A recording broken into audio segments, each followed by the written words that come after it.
আসসালামু আলাইকুম। বেগম খালেদা জিয়া হাসপাতালে চিকিৎসাধীন আছেন, নিবিড় পরিচর্যা পাচ্ছেন।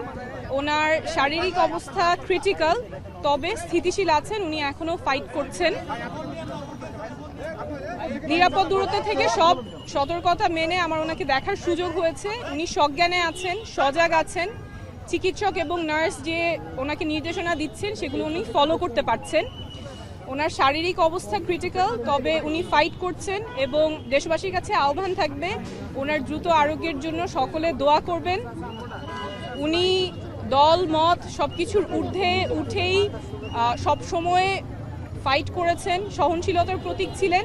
আমরা এই মুহূর্তে চাবো যে সবাই দল মতের ঊর্ধ্বে উঠে, রাজনীতির ঊর্ধ্বে উঠে ওনার দ্রুত আরোগ্যের জন্য সকলে দোয়া করবেন। ধন্যবাদ। একটু আপনার কাছে জানতে চাই, আপনি একজন ডাক্তারের মানে চিকিৎসা বিজ্ঞানের ভাষায় ওনার শারীরিক অবস্থাটা কেমন একটু যদি বলেন সাধারণ মানুষের জন্য। ওনার শারীরিক অবস্থা ক্রিটিক্যাল, উনি নিবিড় পরিচর্যা পাচ্ছেন, অ্যাডভান্স ট্রিটমেন্ট পাচ্ছেন। তবে উনি ওনার অবস্থা স্থিতিশীল আছে, ক্রিটিক্যাল কিন্তু স্থিতিশীল, এবং চিকিৎসা চলছে। সকলের কাছে দোয়ার আবেদন থাকবে। সবাই দোয়া করবেন ওনার জন্য, আল্লাহ যেন দ্রুত সুস্থ করে দেন এবং আমাদের এই গণতান্ত্রিক উত্তরণের পথে ওনাদের যে লড়াই, সেই লড়াইয়ে যে গণতান্ত্রিক উত্তরণের দিকে যাচ্ছে সেটি যেন উনি নিজে দেখে যেতে পারেন, এবং যার কারণে ওনার আজকে এই পরিণতি হয়েছে।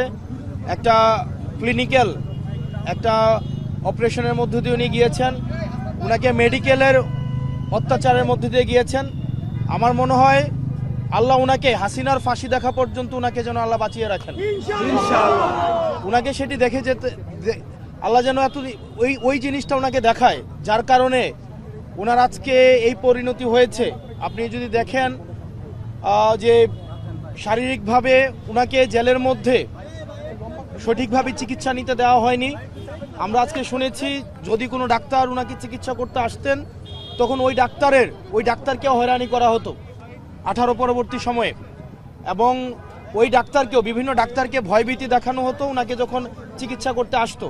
এভাবে ক্রমশ আমাদের বেগম খালেদা জিয়ার ক্রমশ স্বাস্থ্যের এই অবনতি হয়েছে। আমরা আল্লাহর কাছে দোয়া করি, সারা দেশবাসী আজকে ওনার জন্য দোয়া করছে। সারা বাংলাদেশের প্রত্যেকটা প্রান্তে প্রত্যেকটা দলের মানুষ, মতের মানুষ, ফেসিবাদ বিরোধী প্রত্যেকটা রাজনৈতিক দলের মানুষ, পৃথিবীর সবাই ওনার জন্য দোয়া করছেন। উনি যেন দ্রুত সুস্থ হয়ে ওঠেন এবং ফেসিস্ট খুনি হাসিনার ফাঁসি যেন উনি দেখে যেতে পারেন। আপনারা সবাই দোয়া করবেন ওনার জন্য। নাসির ভাই আপনি একটু সামনে আসেন। আপু আপনি ওই পাশে যে নাসির ভাইকে মাঝখানে দেন, আসেন সামনে আসেন। তাহলে কোন দিকে বেটার হবে? ওনার যে সিচুয়েশন, এটা তিনটা শব্দ বলবো। একটা হলো ওনার অবস্থা ক্রিটিক্যাল, আর একটা হলো বাট স্টেবল, কিন্তু উনি কমিউনিকেট করতে পারছেন, অর্থাৎ ওনাকে যে ডিরেকশনটা দিচ্ছেন ডক্টরসরা সেটা উনি নিতে পারছেন।